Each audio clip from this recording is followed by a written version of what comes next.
Bismillahirrahmanirrahim. Assalamualaikum warahmatullahi wabarakatuh. Hello everyone, my name is Dia Azahra Nuramadani. I am from class for the English Education Department at State Islamic University of Sultan Syarif Qasim Riau. In this video, I will present and explain from our subject, our lesson, metodologi penelitian pendidikan, and our lecturer with Sir Nuwardi, MED.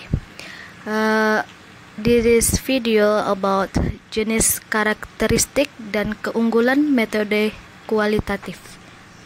Okay, I will continue to the next part about the meaning of metode kualitatif. Jadi di sini ada pengertian dari metode kualitatif. Metode kualitatif adalah metode yang sahih dalam penelitian, sama halnya seperti metode kuantitatif. Kedua metode ini dapat membantu peneliti untuk memperoleh jawaban atas masalah suatu gejala, fakta, dan realita yang dihadapi, sekaligus memberikan pemahaman dan pengertian baru atas masalah tersebut sesudah menganalisis data yang ada. Oke, in the next part ada menurut Jacob, pendapat Jacob tentang jenis metode kualitatif.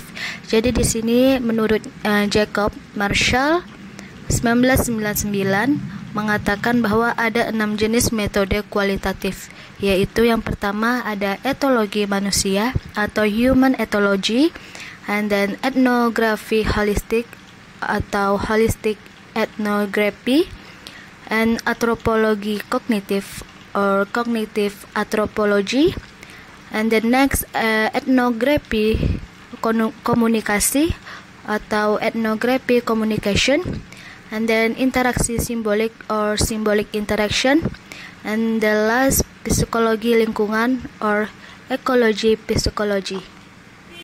Di sini terdapat penjelasan dari bagian-bagian 6 jenis metode yang dikatakan oleh Jacob, yaitu yang pertama ada etologi manusia or human ethology. Di sini ada pengertian dari etologi manusia, yaitu suatu metode kualitatif yang bertujuan mempelajari perilaku manusia dalam kondisinya yang alamiah. Hal ini disebabkan oleh karena tempat dan lingkungan di mana manusia itu berada berubah dan berkembang. Lingkungan yang berubah memberikan dampak kepada manusia, dan begitu juga manusia yang berubah akan menyebabkan lingkungan berubah. Ada suatu keyakinan dasar bahwa perilaku manusia selalu berkembang dan dinamis. Tetapi diyakini juga bahwa ada perilaku yang dibawa sejak lahir atau inborn akan selalu menetap dan tidak terpengaruh oleh perubahan yang terjadi sekitarnya. Di pihak lain, ada perilaku manusia yang diterima atau inert dan selalu berubah sesuai dengan perubahan lingkungan, situasi, dan kondisi setempat. Jadi tujuan metode etologi manusia itu adalah untuk memahami manusia dalam konteks budaya dan bagaimana perilaku ini berperan dalam konteks budaya lain, di mana letak persamaannya dan di mana perbedaannya. And then next part atau bagian yang kedua ada ethnography holistic or holistic ethnography. Asumsinya yaitu kebudayaan terkait dengan banyak faktor lain seperti ekonomi, politik, sosial, sejarah, dan teknologi. Jadi budaya itu tidak terpisah dari konteks dan situasi zamannya.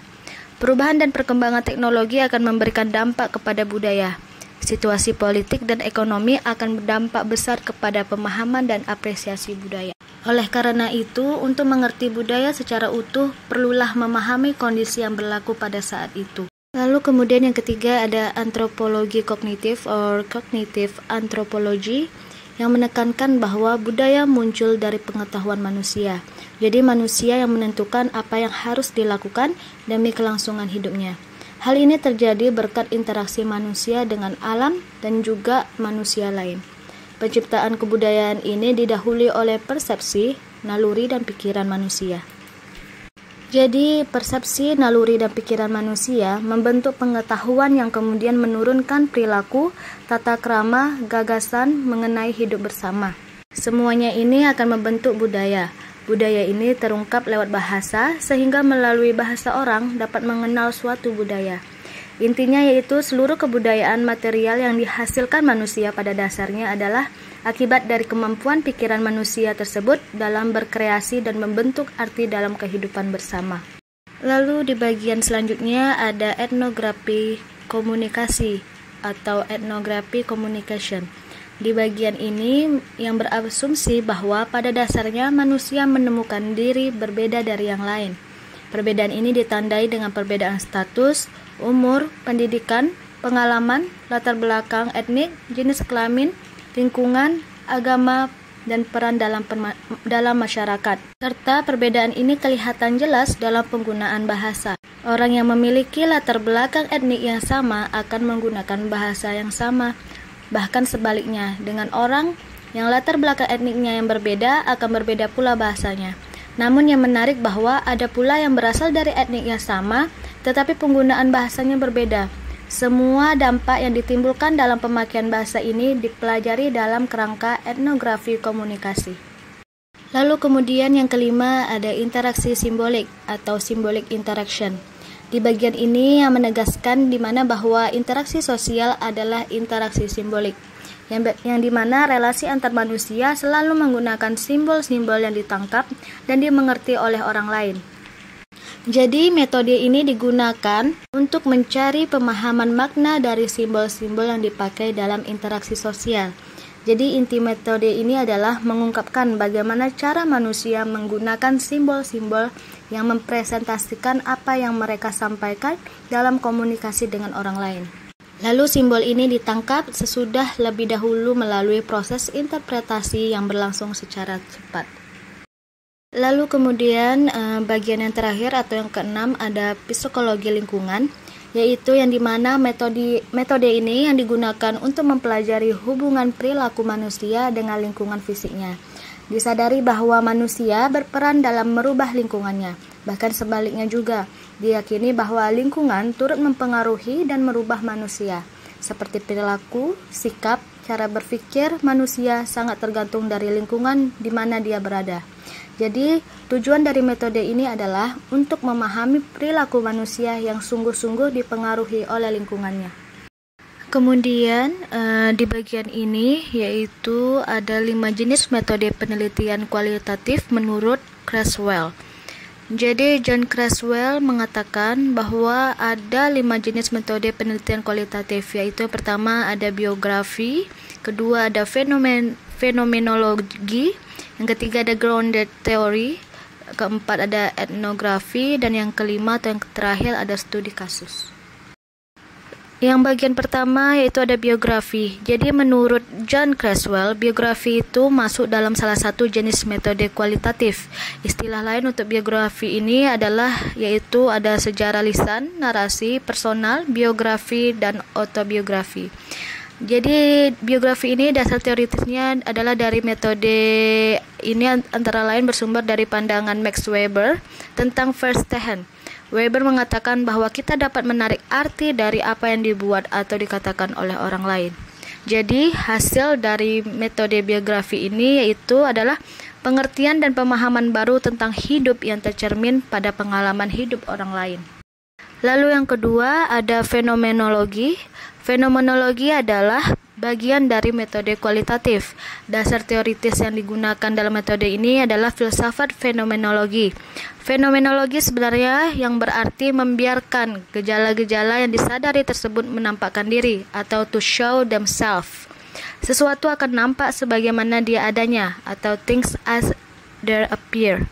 Jadi tujuan dari metode ini, metode fenomenologi adalah untuk menangkap arti pengalaman hidup manusia tentang suatu gejala. Lalu di bagian ketiga ada grounded theory, yang dimana grounded theory ini adalah salah satu jenis metode kualitatif karena analisanya tidak menggunakan angka. Jadi tujuan dari metode grounded theory ini adalah untuk menemukan teori baru dan menggambarkan beragam proses manusia di area yang dimana metode kuantitatif tidak dapat menerangkannya secara meyakinkan.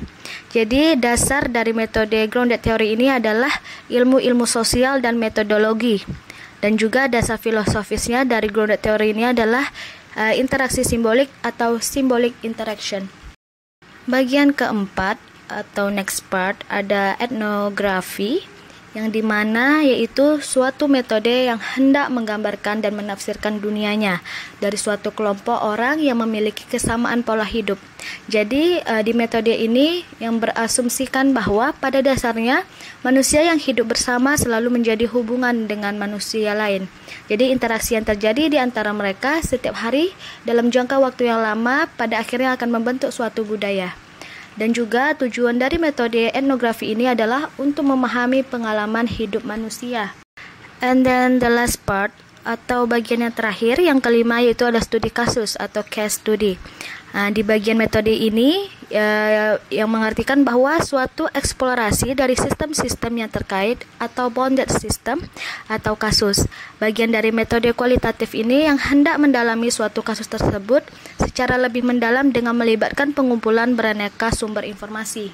Jadi metode ini ternyata sudah banyak digunakan oleh ilmu-ilmu seperti psikologi, sosiologi, ilmu politik, kerja sosial atau social work, bisnis dan perencanaan komunitas atau community planning. Intinya yaitu hendak memahami gejala masyarakat yang begitu kompleks. Dengan metode ini, peneliti bertujuan melihat suatu kasus secara keseluruhan serta peristiwa-peristiwa atau kejadian yang nyata untuk mencari kekhususannya atau ciri khasnya. Jadi, bentuk studi kasus dapat berupa deskriptif, eksplorasi, dan eksplanatori. Lalu kemudian ada tujuan dari metode studi kasus ini adalah untuk mencari jawaban atas suatu masalah atau kasus, serta menemukan ide-ide baru untuk menanggapi suatu kasus tertentu yang sedang terjadi atau yang akan terjadi. Dan juga mengadakan studi mendalam tentang perorangan, kelompok, program, organisasi, budaya, agama, daerah, atau bahkan negara. Baiklah, mungkin ini saja yang dapat saya sampaikan atau yang dapat saya jelaskan. Mohon maaf apabila ada salah kata dalam pengucapan. Thank you for your attention. Wassalamualaikum warahmatullahi wabarakatuh.